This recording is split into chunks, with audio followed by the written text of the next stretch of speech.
are many people who have the limitations in their minds, who have lost that fire in their eyes. You aren't given any breaks in life. You make them for yourself. We are all being tested in life. And how you face that test determines the rest of your life. There's a lot of times where I don't know how I'm gonna move forward, but I ask myself one question: can you take another step? And that answer is always yes. Wherever focus goes, energy flows. So why don't we tap into that power now for your business and life? The part of beginning to get unstuck, you've got to decide that the behavior pattern that you have adopted doesn't work for you.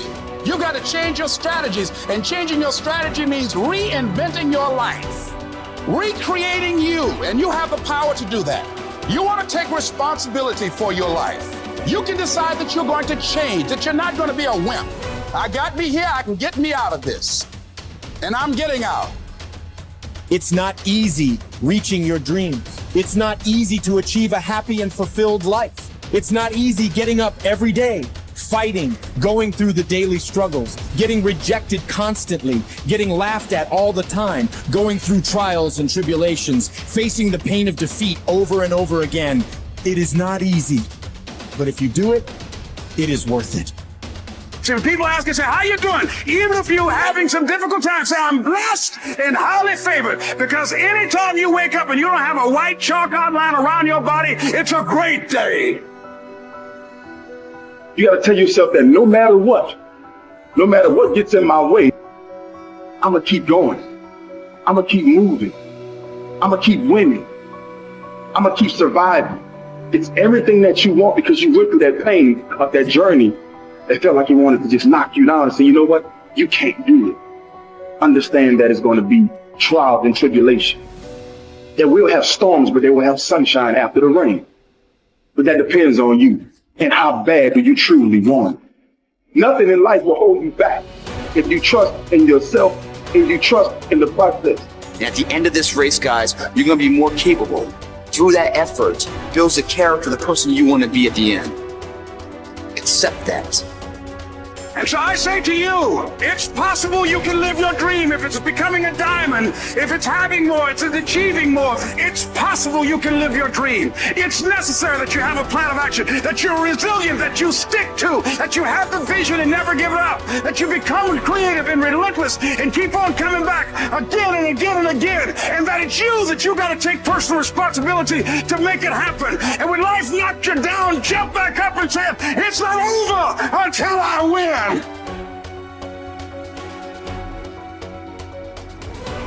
What does success look like? What does it take? A human being has come with such open sense of possibilities. Those who are committed to being successful with whatever they're doing, one important aspect of their life that is what gets you across so many lines in our life, so many barriers in our life. This happened in your school, maybe later in your university, later in your work. It's happening to people, maybe not everyone, but to a whole lot of people. Their commitment to success is weak. They want to succeed. They will take 3 steps. Then something little interesting happens here. They will go away here. They will go away there. They will go away there. Hey, I want to live. Their commitment to success is weak. Either situations around them in some way, situations can impede you from doing what you're doing very easily. Many times it happens to everyone. But when this happens, people weaken their commitment for their success. Maybe physically they'll feel a little weak. They will weaken their commitment to success. Maybe their emotions slosh around a little bit. They will weaken their commitment to success. So our commitment to success should not weaken because there is social drama going on, or physiological drama, or psychological drama. Whatever happens, your commitment to success should not weaken. That is what gets you across so many lines in our life, so many barriers in our life. So what does success look like? What does it take? Those who have been very successful, either in music, sport, art, business, spiritual process, doesn't matter what. Those people never know when they ate, when they slept, when they got afternoon rest. I have not seen such a thing in my life. So those who are committed to being successful with whatever they're doing, one important aspect of their life is they're not settling down where it's very comfortable. Because comfort will happen when they lower you to the grave very comfortable. Have you seen how comfortable they are? Once they're dead, if you throw them there also, they're comfortable. If you lower them, they're comfortable. Right now, it's about ensuring that there is profoundness of experience and there is impactfulness of activity. Because if they had given you a limitless amount of time, you could do all those things, nothing wrong. I'm not against it. But they gave you such a little time with such tremendous potential of being human. That's the problem.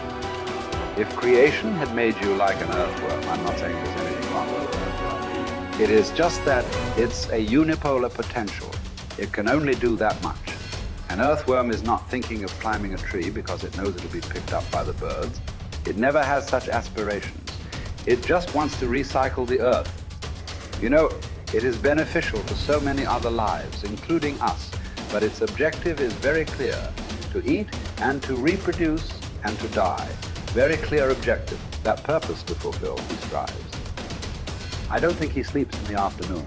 I don't think so, because many afternoons I've seen earthworms. They were all vigorously active, but a human being came with too many potentials. Because of that, it needs a certain level of striving for a human being to forget about the world, to consider yourself successful. If your idea of success is you're doing little better than your neighbor, I call that sickness. That is not success. You are happy that your neighbor is worse than you. Is this sickness or success? It is sickness. But in some way, you feel fulfilled with what you're doing. Let's consider that as success for now. It doesn't matter whether you're better than somebody or worse than somebody. That question should not even come up in your mind. But in some way, you feel you're using yourself fully, and there's a certain sense of fulfillment in your activity. Well, if you're capable of just closing your eyes and simply sitting without any activity, that's fantastic. But you cannot do that. You cannot do that right now. In the states that you are, you can't simply close your eyes and become still.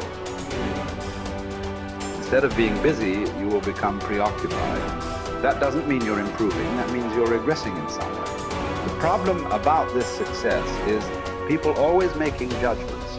I did this, I did that, maybe this didn't work, maybe this is a mistake, that's a mistake. There's no such thing in life. See, at one time you were a monkey, all right. Hey, this is not me, this is that Englishman, you know. Charles Darwin said you were all monkeys. At one time you were a monkey just a brief while ago. Was it a mistake that you committed? That you were a monkey? Or was it just a certain stage of evolution?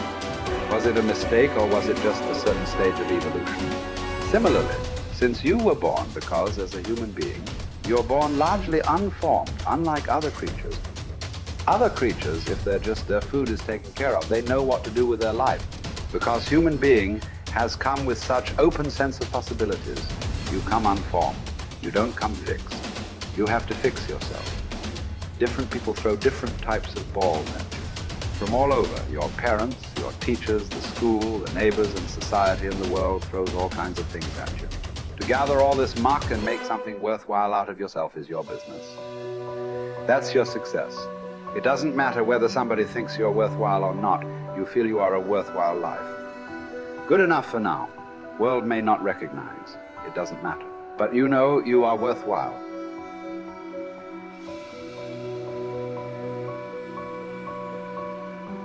It's hard to say what the soul means metaphysically because, say beyond the confines of a single human being, we do have this sense that the soul can expand itself into something that's greater than it has been. It has this capacity for growth. And we do have this sense that the soul can expand itself to the point where it's enlightened, for lack of a better word, that it's working as efficiently as possible to transform everything that's unnecessarily painful and malevolent about the world into what's positive and good. And that it does that as a consequence of confronting the world with courage and truth. And I think that's right. And I do think that means that the soul participates in something eternal, which is the attempt of being itself to transform what's unnecessarily painful and malevolent into what's good, and that human beings actually do participate in that, and that that's part of the reason that our ancient tradition insists that we're made in the image of God. And I think that it's a mistake to underestimate the importance of that, because I don't think that you can live a life of sufficient profundity to protect yourself from being corrupted by suffering and malevolence without adopting a responsibility that's commensurate with that set of ideas. I think that you either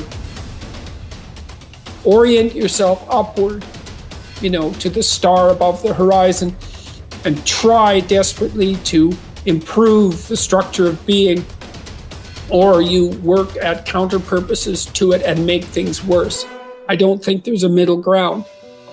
In fact, to the degree there is a middle ground, it tilts towards the negative, because people who try to occupy the middle ground